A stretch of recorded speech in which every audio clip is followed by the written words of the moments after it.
care of the pitch. So in other words, the angle you're looking down on your objects. So again, let's create a new null object. Call this one camera pitch. Make it a 3D layer. And now we're going to parent our camera bank to this camera pitch. And again, we're going to go to the rotation parameter and we're going to take a look at the X rotation. So this is pitch. This is pitch. So we can kind of look down upon the object in the center of our scene. So that's that. And now here comes another one. New null object. Oh, sorry again. Keep forgetting to select the timeline window. Cam heading. So this is turning your head left and right. So again, making it a 3D layer, parenting the previous null to this cam heading. Again, looking at the rotation parameters, and now Y rotation. So we're turning our head left and right. So that's that. And the last null is going to be a 3D null, obviously, and it's going to be like a global control layer for our camera rig. So let's just call this cam controls.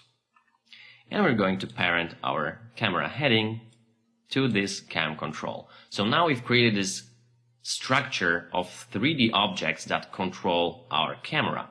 So the only thing left to do is to be able to move the camera back and forth, so kind of zooming in and zooming out.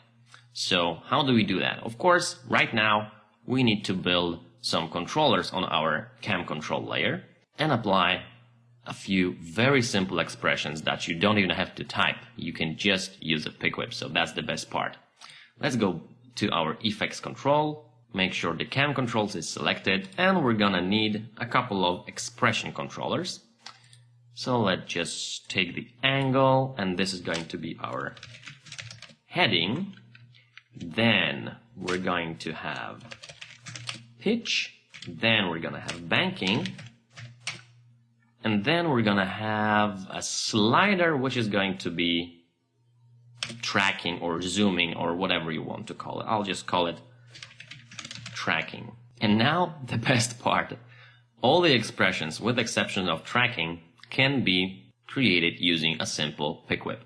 So right now, let's just log this palette and go to our cam heading null and click on the rotation. And again, heading is Y rotation. So we're going to link this parameter to this controller. So Alt click, grab the pick whip, and just choose this parameter. And it's as simple as that.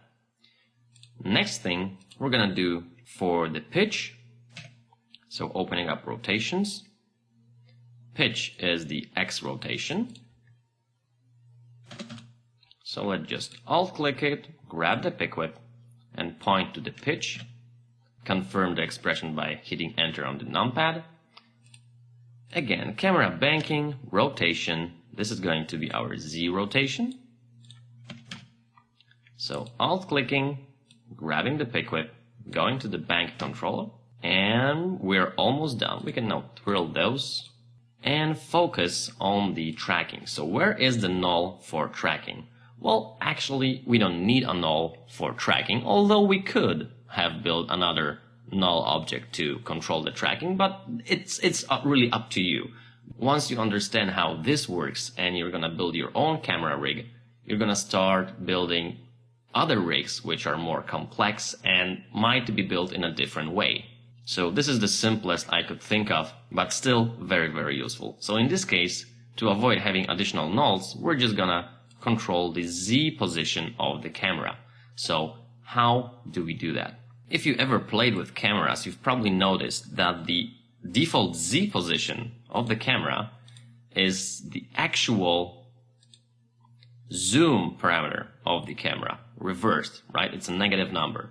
So we need to